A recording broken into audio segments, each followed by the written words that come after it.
In Savannah, nothing is ever just what it seems. Each square is a stage, a garden above graves, a monument to memory, a place where beauty and tragedy sit side by side under the moss. This isn't just a tour. It's a walk through centuries of scandal, survival, and Southern charm. Welcome to part 1 of Savannah's Squares. Let's begin where the cobblestones know everything and tell just enough. So this is Chippewa Square, famous square, made famous by the movie Forrest Gump, I think.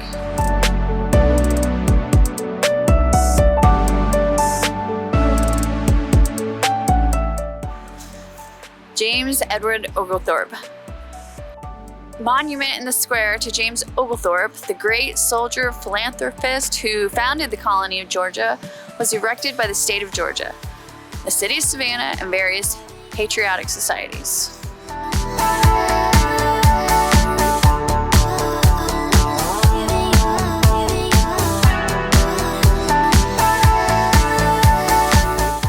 There he is.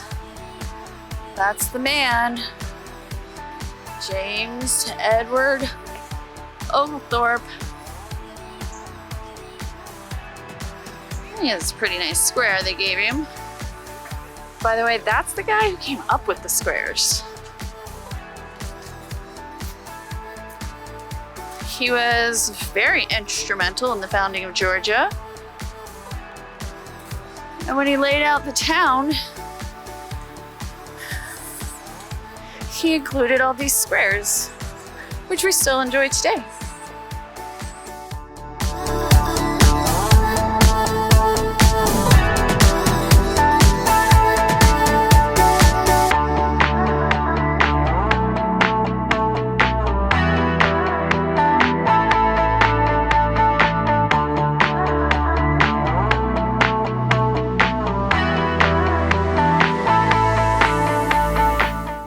Nearby, actors still take their bow from the Savannah Theater, the oldest continuously running theater in America, even if parts of it burned down more than once.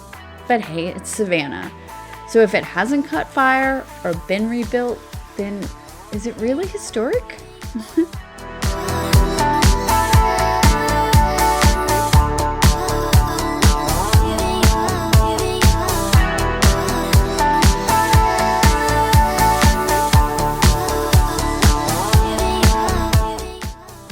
But not all the drama here was on stage. Take the lovely Foley House Inn, right on the west side of the square. In 1987, during a routine renovation, workers busted through a wall and, surprise, a human skeleton fell out. Just clunk. A full-grown man hidden in the wall for nearly 100 years.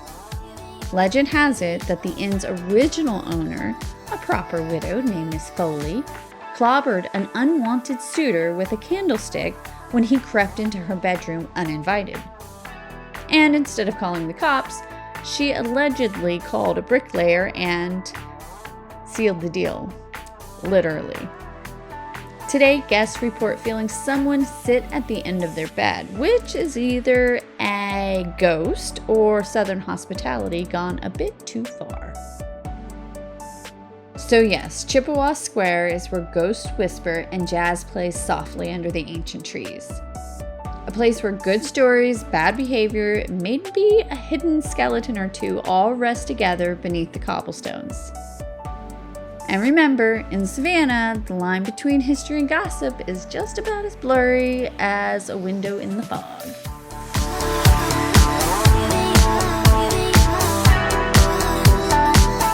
This is a unique square because it has a basketball court.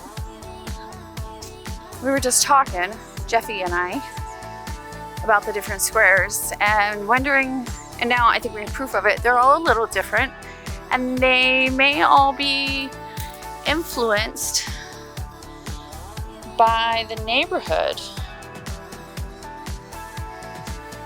The city of Savannah held a basketball tournament in 1946 and the winning team was to be awarded a paved basketball court.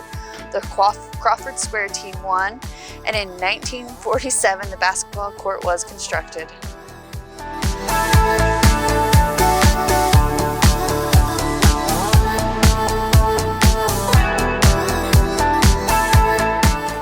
Crawford Square basketball court. Like that story, that's fun. Tucked away in Savannah's east side is Crawford Square. It is small in size, but big in history. And it was once the only square Black residents could gather in during segregation. The square is now a symbol of resilience and community. It's also the only square that still has its original fire cistern, a nod to the city's past. After Savannah's Great Fire of 1820, the city buried massive cisterns beneath the squares to store water for emergencies.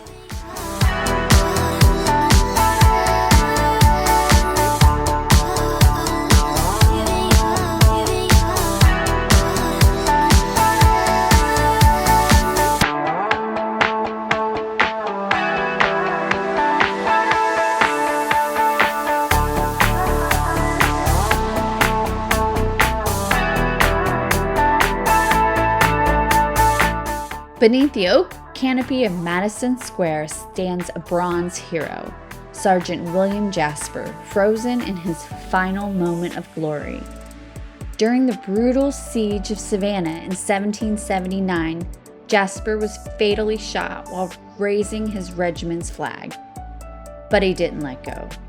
Even dying, he dragged that flag to safety, refusing to let it fall. His statue now stands where blood once soaked the ground, sword in one hand, colors in the other, defiant and unbowed. He couldn't read or write, but in death, Jasper wrote himself into the American legend.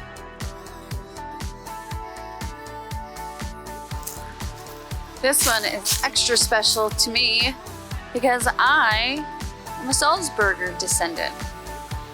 The Salzburgers are people that came to America, came to South Carolina and Georgia, aided by Oglethorpe himself, from the German regions, the Austria, what was Austria at the time, or near there from what I understand. And they were escaping religious religious persecution.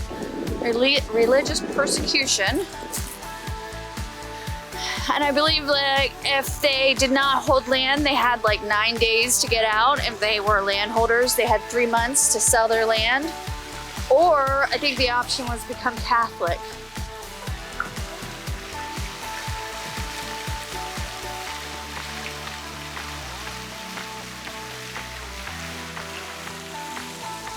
So the Salzburgers, they were German speaking. And there ended up being quite a few Germans that ended up coming to Georgia.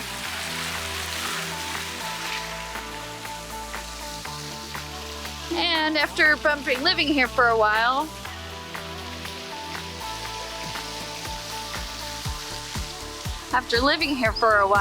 I have met one or two other Salzburgers. So at first, when I found out about that, I thought maybe I was something a little special. But it turns out like half the population of the state of Georgia is likely descendants of the Salzburgers.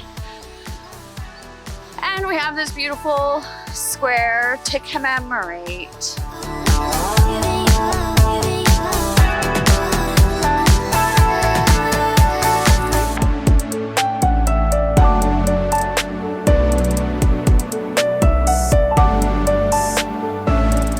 Pulaski Square, dedicated in 1837 to Polish hero Kazimierz Pulaski, is one of Savannah's most tranquil green spaces. No statue, just live oaks and ivy. But beware, locals whisper of a ghostly soldier drifting at dusk. Perhaps it's Pulaski himself.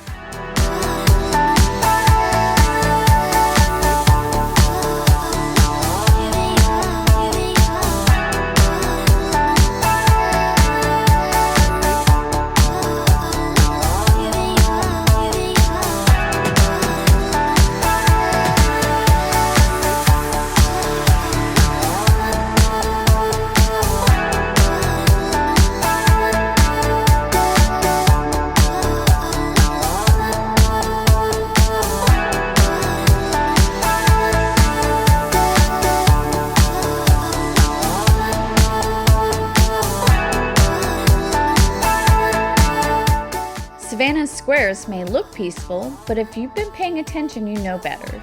They hold stories, some proud, some painful, and some that still whisper through the moss at midnight. And this is just part 1. Stick with us, there's plenty more charm, scandal, and shadow waiting in the next square.